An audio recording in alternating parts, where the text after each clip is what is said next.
Usuarios dos centros sociosanitarios de Galicia iniciaron hoxe a campaña de vacinación da gripe e da COVID-19. As vacinas daránse de xeito progresivo segundo grupos de idade e colectivos.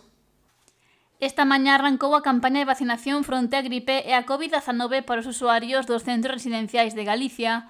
O conselleiro de Sanidade Antonio Gómez Camaño e a conselleira de Política Social Fabiola García visitaron a residencia Porta do Camiño de Santiago para supervisar este arranque.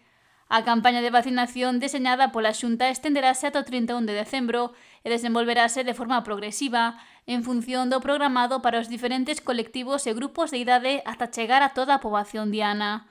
A primeira fase comezou hoxe coa administración da vacina antigripal reforzada aos usuarios das residencias de maiores e dos centros de persoas con discapacidade da comunidade e o persoal que traballa neles. O 13 de outubro continúa a inmunización cos nenos e nenas de entre 6 meses e 11 anos. Haberá novidades como a ampliación da vacina por vía intranasal á cativada de entre 24 meses e 11 anos e a posta en marcha dun programa piloto de vacinación nos centros educativos. A campaña continuará o 20 de outubro coas persoas de 70 e máis anos en situación de inmunosupresión e persoal sanitario e de urxencias. O 3 de novembro comeza a quenda para as mulleres embarazadas e as persoas menores de 60 anos con patoloxías.